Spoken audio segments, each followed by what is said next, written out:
Buhongo Aimable ni umusaza wavukiye mu cyahoze ari Cyangugu mu karere ka Rusizi, ndetse avukira by'umwihariko ahahoze ari mu Busozo. Aho yavukiye mu Busozo hari muri Muramba ya mbere. Ni umusaza wabayeho akora ingendo zitandukanye kandi agira amateka akomeye cyane kandi agira n'ibigwi bikomeye. Ni umusaza wagenze mu bindi bihugu ubwo yashakishaga ubuzima mu gihe nawe yari akibyiruka nk'abandi basore bose, ajya mu gihugu cya Kongo gushakirayo ubuzima, ndetse aza kugaruka mu Rwanda.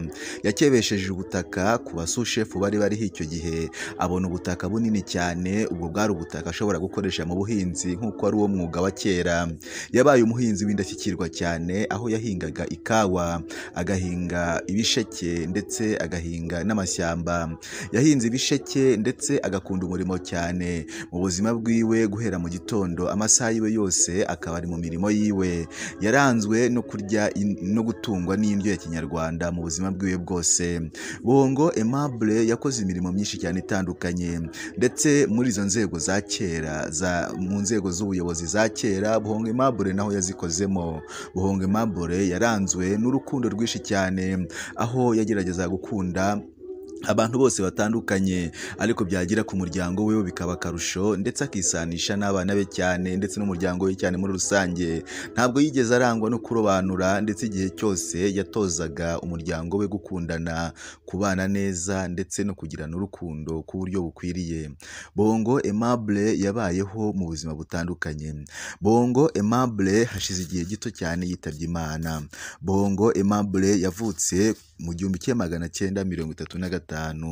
Buhongo Aimable yabatijwe ku itariki 12 z'ukwezi kwa munani mu 1962, cyane cyane ko Buhongo Aimable yari umukristo gatolika ukomeye cyane.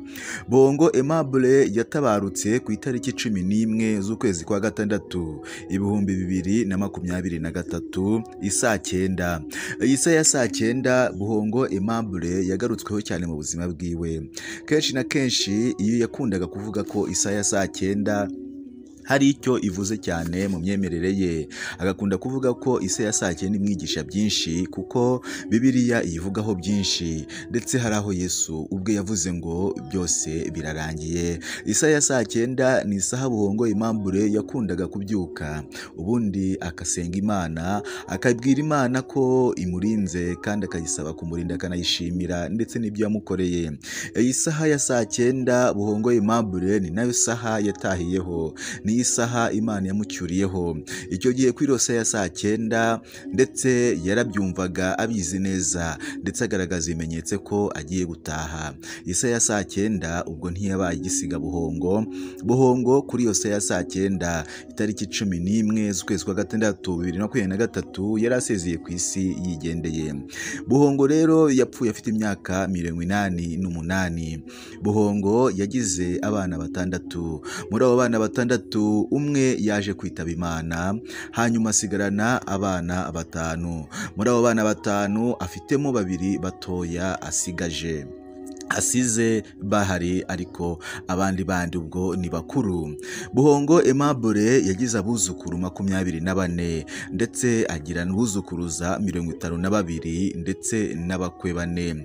Buhongo Aimable yakunze cyane kwita ku bana be cyane, ndetse amazina ye akunda kugaruka cyane mu bana be, ndetse akagerageza kubereka urukundo rwinshi, aho umwana we mutoya izina rye yitiranwa n'umwana we mukuru, ndetse mu buzukuru be nk'uko yitwa Buhongo Aimable, mu buzukuru be umwuzukuru we mutoya nawe akaba nawe afite iryo zina rya Aimable. Ahangaha bigaragaza uburyo ki Buhongo Aimable yakundaga umuryango we, kandi yifuza ko umuryango we waba hamwe kandi wakundana.